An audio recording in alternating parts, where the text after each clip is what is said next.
Hello, ladies and gentlemen, and welcome to Is It a Real Classic, a podcast about movies and TV shows where a bunch of well-versed folks come together and enter that age-old movie debate about what makes a classic. I am your host, Lit Nick. With me today, as always, is John Wick Jared. Say hello, John Wick Jared. Oh, We have Cobra Kai, Sweep the Leg KP. Oh, Hello. authoritative, yes. Heavy O. And then we have, of course, Bad Times at the El Justine. hello. And newcomer today, had to develop this name real quick, Saving Private Ray. Say hello, Ray. That was not. Okay, listen, if you want to spitball ideas, you want to workshop, like, R names. Oh, you know what? Rated R for Ray. That's also very good. That's very good. Hooray. Yes. Yeah. You can't see rated R movies. No. For years. It's an irony thing. But today, the presenter today is Justin, and it is Ghost Dog, The Way of the Samurai. Yeah. Excellent. Okay, because I'm trying to figure out, because some people just say it's just Ghost Dog, some people say it's Ghost Dog, The Way of the Samurai, and it's both. I think you can shorten it up for the purposes of discussion. Yes. For context, for those of you who don't know, Ghost Dog is about an African-American hitman who has styled his life after the way of the samurai. But after a hit has a complication, Ghost Dog finds himself being hunted by the mob. He must do whatever he must to survive, all the while keeping the samurai way. Well, this is my first time seeing the movie. Also, extremely hard movie to find. It is. It was difficult. Yeah, good news for everyone at home. It's going to be on the Criterion Collection very soon. They announced this like last week or so, at least by the time of this recording. So It should be. So you can now purchase the Criterion version of Ghost Dog and not have to worry about that pesky, having to find it through other means. So who wants to start off the discussion on Ghost Dog? It's so good. The Criterion Collection rules. It's very good. It does. Very fancy stuff. Now, hopefully, with this podcast, we will be able to influence those people to add more to the collection, because as we know, they are definitely listening. Podcast. Of course. Absolutely. Give them money every week, so they listen. I'm not like I have a subscription. Customer is always right, and the money is always correct. Exactly. So, who wants to talk first about Ghost Dog? My first time seeing it. I believe this was. I don't know how many people this was their first time seeing the movie. I know it probably was Jared's, right? Yeah, never seen it before. Fresh off watching it. Well, yeah. I used to own it on VHS. Ooh, legit. That's the good stuff. So you had it on VHS, you said. So you have fond memories of the movie? Yes, I've seen it a couple of times. A couple of times. Not as many times as you would think, having owned it on VHS, but yeah, I like the movie, absolutely. Well, now we're here to talk about whether or not it's a classic. So, it is very weird, I will say. When I first saw it, I didn't really know what to think of it, because it's very much a samurai movie and a mob movie put into a blender, and they called it a day. It's much more nuanced than that, obviously, but... But it has lots of its influence. Oh, definitely. Try. Yeah, they constantly, like there's, like, the obvious mob ties, because, obviously, you have the mob being a big part of it with Louis and that whole section of the movie, and then you have it immediately clashing with them quoting Hagakure. I had it written down right here. I just want to make sure There I you go. pronounced it right. Good job. Aha! Which is, I believe, the book is called The Way of the Samurai, right? It's the book is actually the let me see if I remember it off the top of my head. Hidden Leaves. Book of Hidden Leaves, I think. Meaning hidden by the leaves or hidden leaves. So you were correct. Okay, cool, yeah.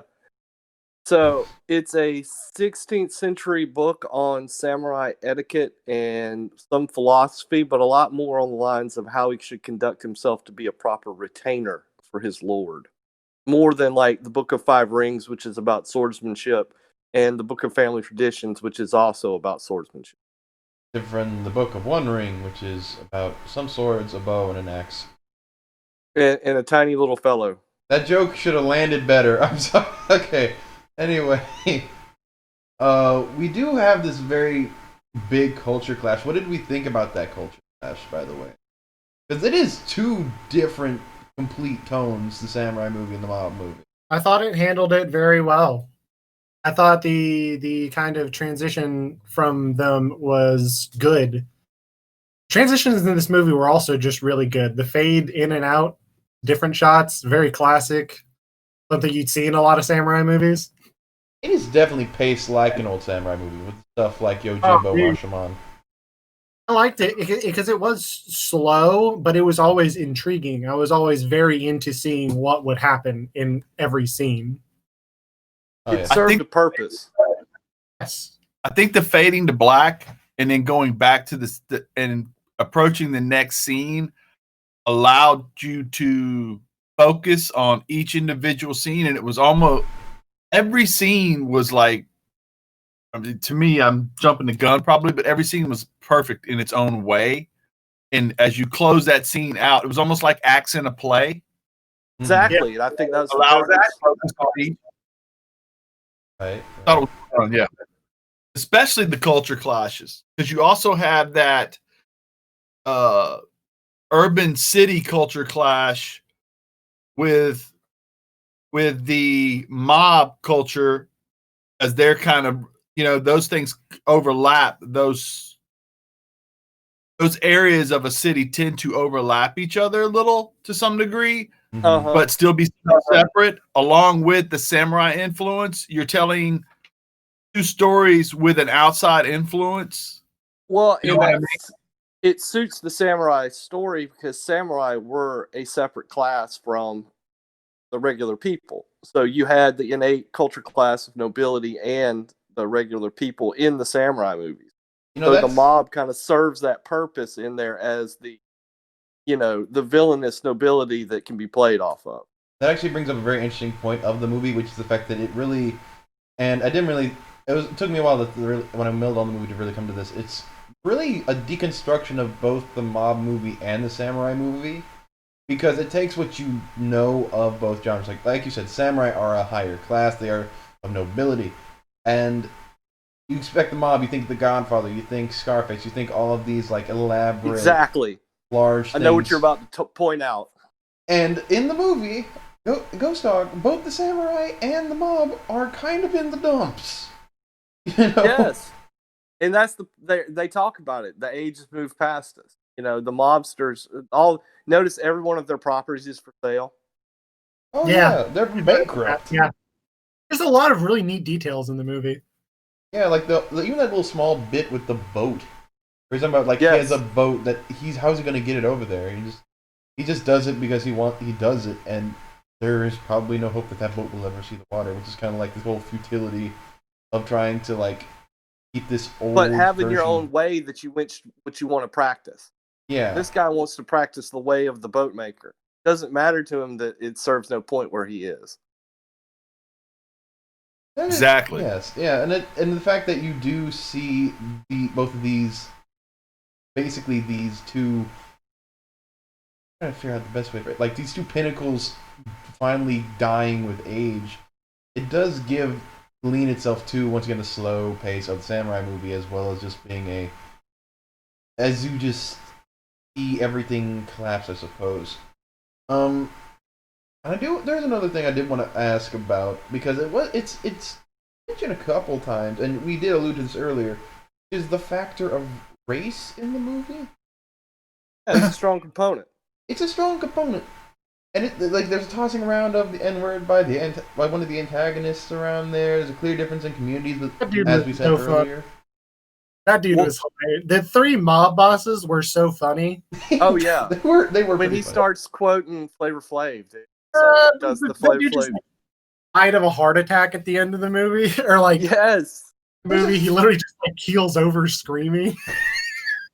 There's this movie juggled comedy really well in a lot of its scenes, I think. It's a dark comedy really in a lot of ways. Surreal, because the one dude just watches cartoons all the time.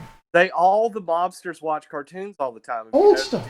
Notice that they all are watching cartoons, and the cartoon always has something to do with how what's going on. Yeah, it's much like the quotes. It's all foreshadowing, just like the quotes that are interspersed with the movie and the cartoon themselves. Absolutely. Now I love that quote where he talks about taking all the big stuff lightly and taking all the small things seriously, and that's like a running theme throughout this movie. Well, and that's the essence of Zen and that Zen influence in Bushido, which is, in the midst of battle, you should treat your life as nothing.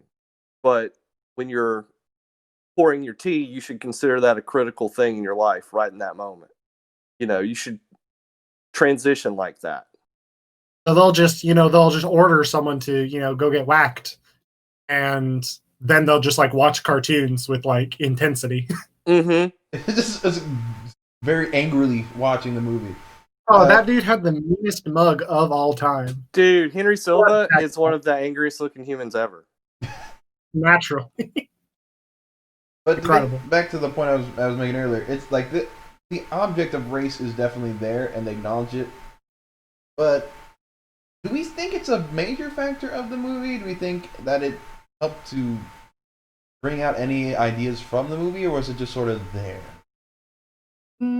I'd say not necessarily. Not a central factor when you look at like the scene with the bear. Mm-hmm. Oh, that is true. Very true. That scene with the bear, definitely. Yeah.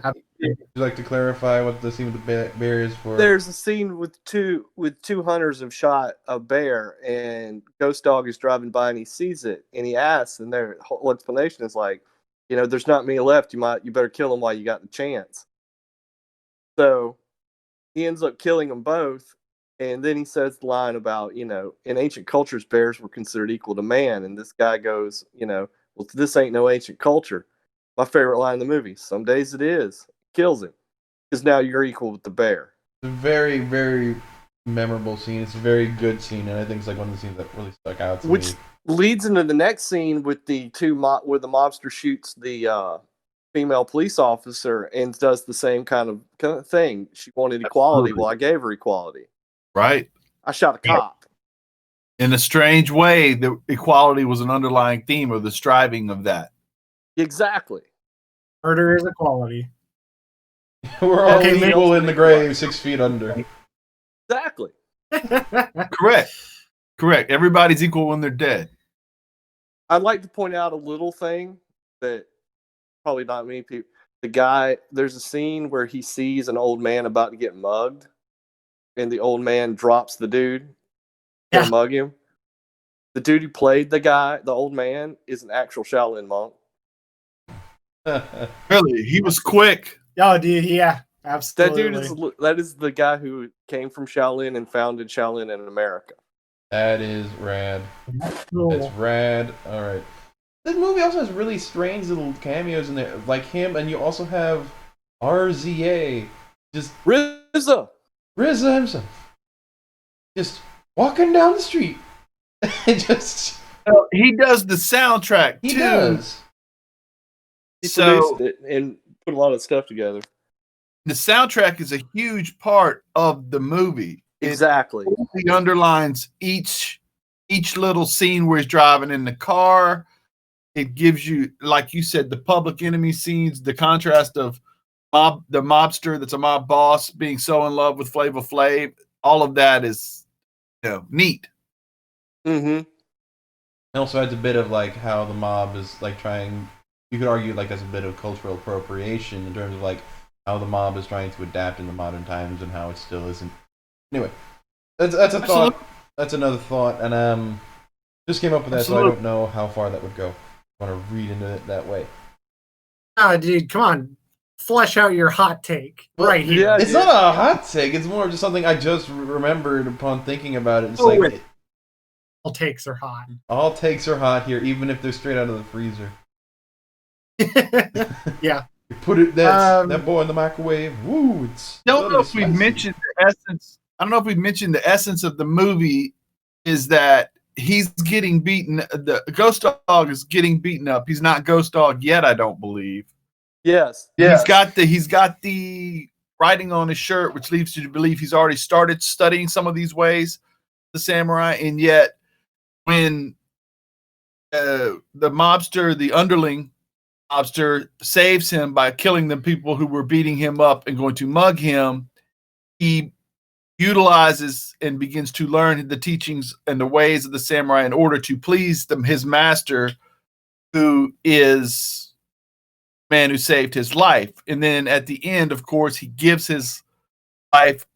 You could be fooled in the movie into thinking he's killing these people to free himself, but he is not. That was never the point.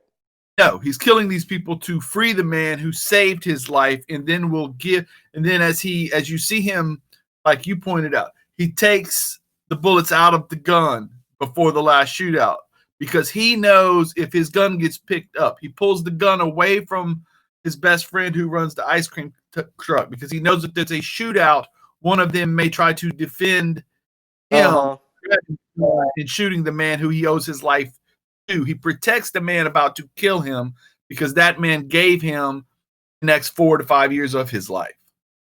Exactly. And gave him purpose. Absolutely. A small detail. Oh, yeah, I just wanted to point out a small detail with the mugging scene. It's remembered in different ways. Which is the which is a callback, obviously, to like Rashomon, which is a book that is referenced many times in the movie. And they mentioned the first chapter. Yeah, the first of the short stories is the story of several perspectives. Oh man, and it's a movie by Akira Kurosawa, and arguably one of the best movies ever made as well. Dude, Mifune, full on 100% Toshiro Mifune. Mm-hmm. Awesome, 100%. I don't even know what you were going to finish it. It was 100% him. Yes.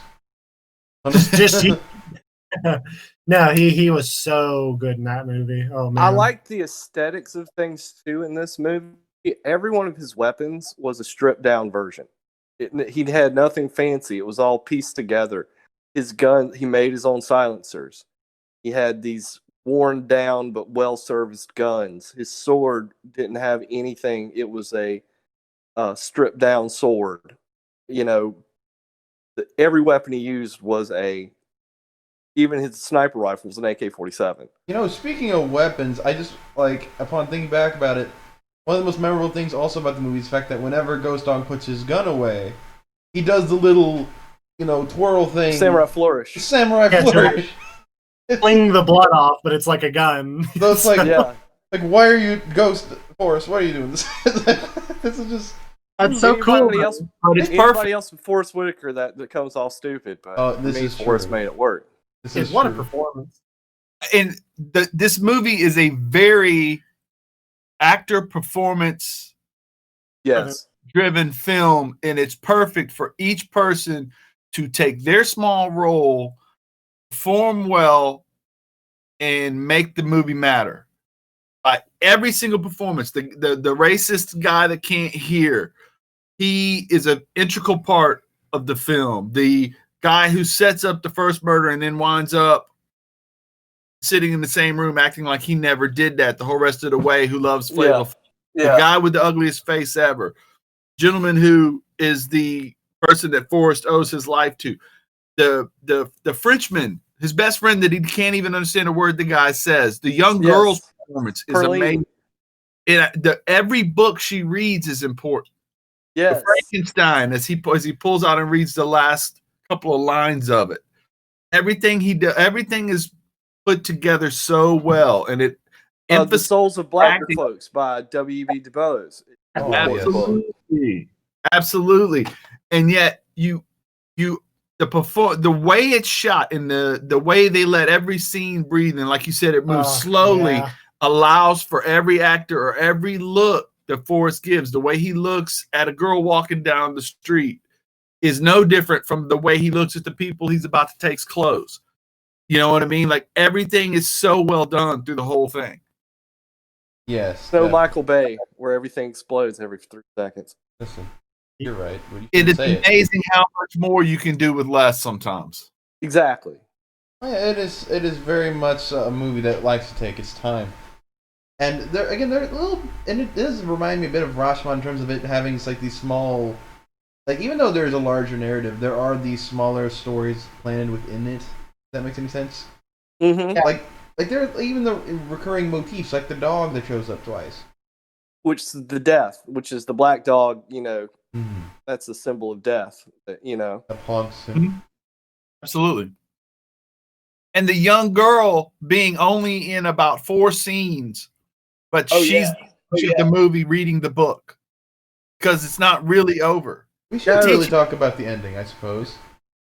Ending was very because almost I don't want to say quite a passing of the torch, but in a lot of ways the passing of the torch. Absolutely, it was close. If I may once again put on my reading spectacles, if the movie is essentially about the deconstruction of both genres, about the death of the samurai and the death of the mob, both of the old school die, and it's passed on each of them to the next generation. Like, if I remember correctly, the young girl from the mob turns off the TV saying, "I'm done with that," right? Uh-huh. That implies that she's not going to follow the same ways that the old mobsters do.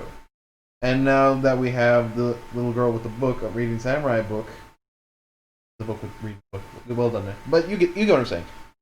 She's reading the book, and therefore she's going to be becoming, essentially, it'd be like the hopefully because of the new generations, that if they learn from the mistakes of the past and why the two worlds couldn't coexist, maybe now they can coexist. Maybe now there can be something better built out of something that was broken. Or we can set up a badass sequel where Perlene comes after the mob chick. I have heard rumors. I absolutely said that when she was sitting in now reading that book. I said we need this sequel. I'm gonna look up and see the specifics about that, but I feel like that ending also is kind of perfect in and of itself, where it is supposed to be this kind of, and now the cycle continues, and now there will be a kind of rebirth and whatnot. Yeah, I saw it as in the same way that Ghost Dog was a samurai. Those archetypes don't necessarily go away with each age. Find a new form.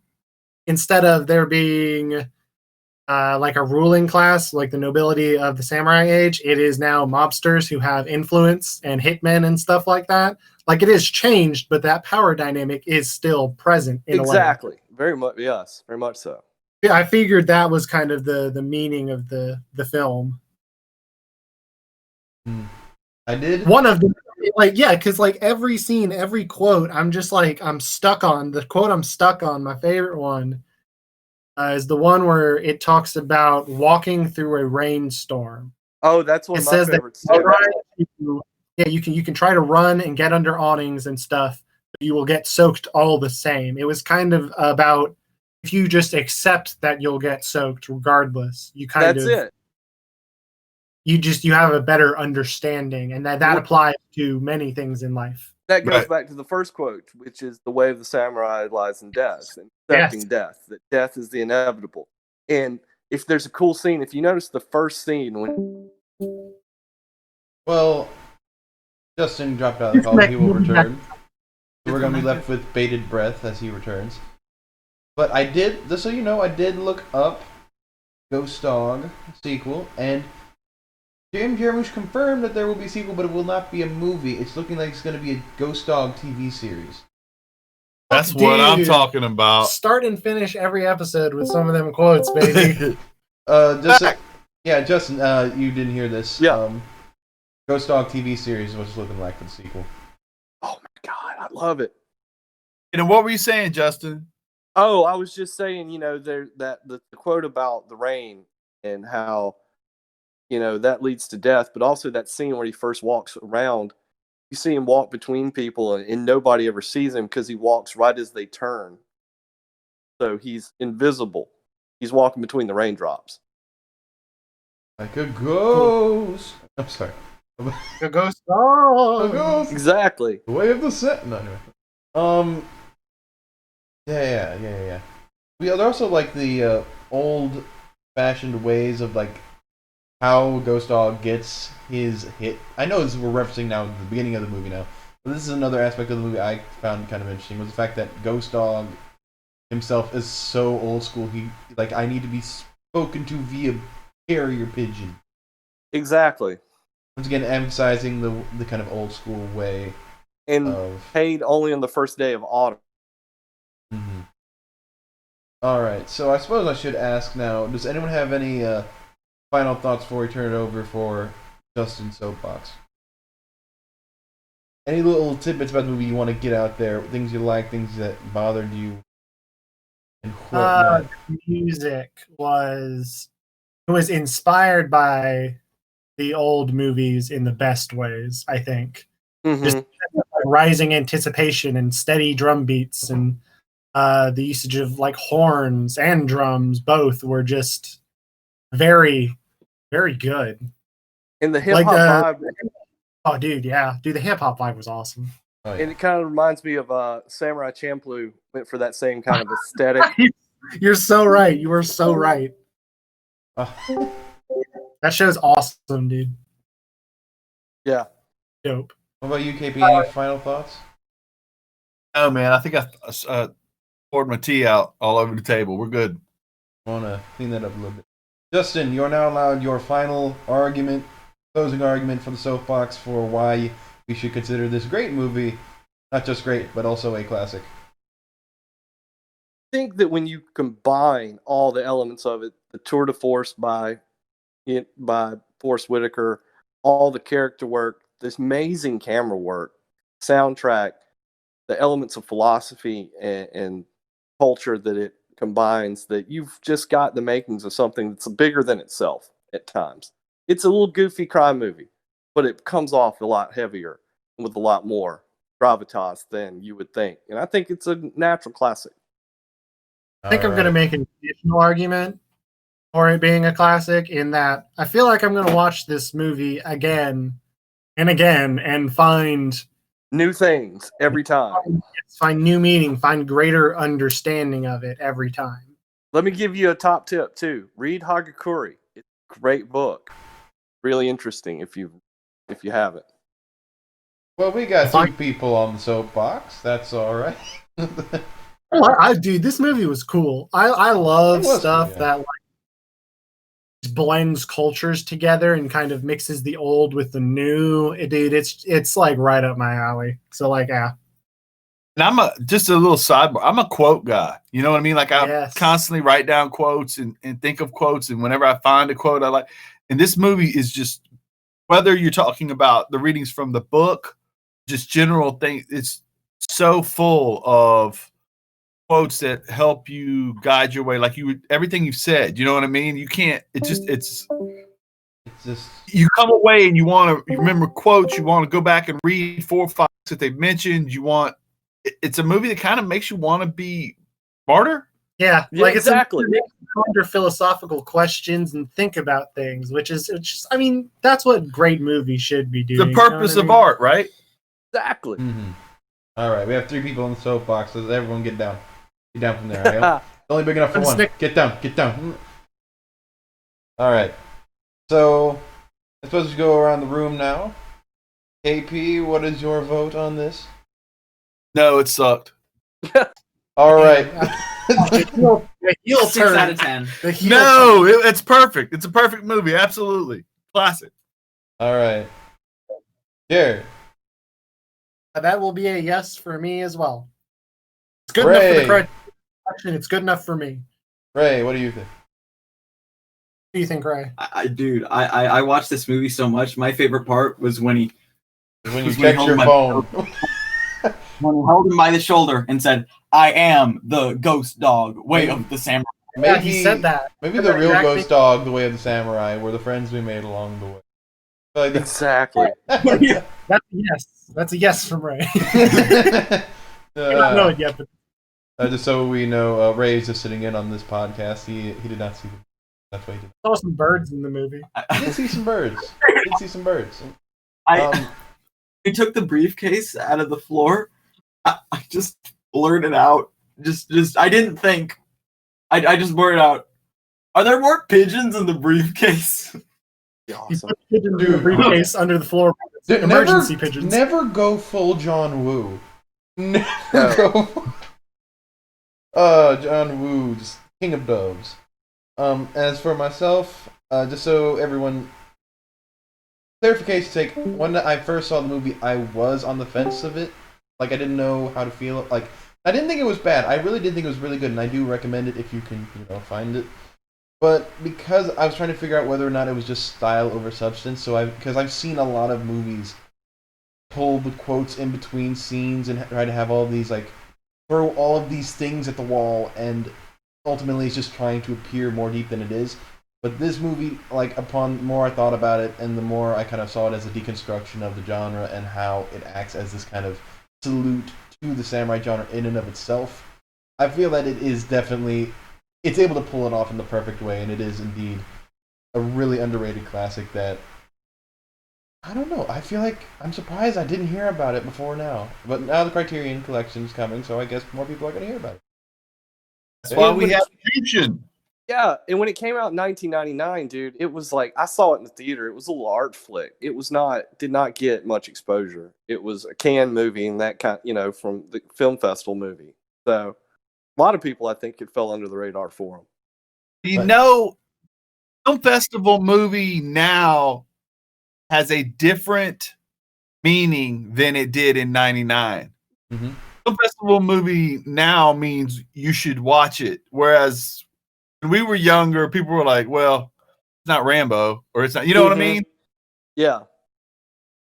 Right. Like, it's one of those things where it's like, oh, I don't want to go to the theater and listen to an essay. I came here to watch, some fun stuff because I have a long day at work, which is nothing wrong with that kind of entertainment either. But also, there wasn't A24. You know what I mean? It was before A24, and now that got popular, definitely, as well as other independent companies kind of bringing indies to the forefront and getting more general audiences involved. Definitely. So I suppose that's all across the board thumbs up for Ghost Dog for it being a classic. So if you want to watch it, good luck finding it. All I'm trying to say is just good luck. Hey, to Criterion. Shout out to Criterion. Criterion sale at Barnes & Noble happens twice a year, once in the summer, once in the winter. You can pick it up for $20. It's a great deal. It's going to have a bunch of bonus features because they all do.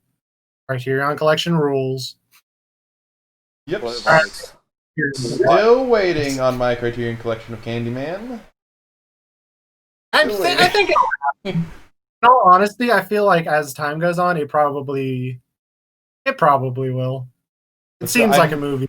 I'm really happy that Ghost Dog is getting its time in the sun though with it, because I saw the tweet about it, and a bunch of people were like, "Oh yeah, this movie! Why didn't anyone talk about this movie?" And I'm just reading the tweets like, "It's talking about this movie and how it's impossible to find. Why is this?"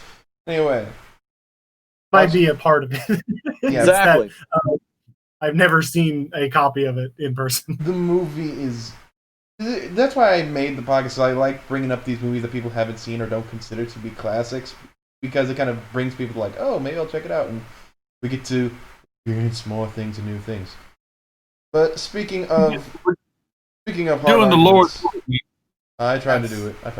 Speaking of hard arguments, recently, during the time of this podcast, the DC Fandom happened. And in honor and in the spirit of that, we're going to be doing an episode about one of my favorite DC animated films, in fact, my favorite DC animated film, and what I consider to actually be a classic, which is Superman versus the Elite. No bucks involved. No bucks, no penny. I was. Yeah. Wow, this is all right. This isn't funny. This is hilarious. Thank you. That was a wrestling reference. It was, your marks. Anyway, we're gonna check that out next time. Hope you guys come over and join us. So for all of us here, everyone want to say goodbye.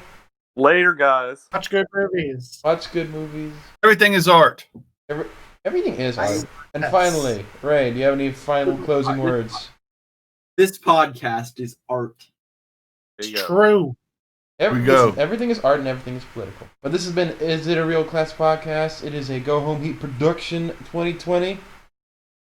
Thank you all for stopping by, and like Jared said, just go watch good things. Go do good things. Still working on this outro. All right, got. I'm done with this.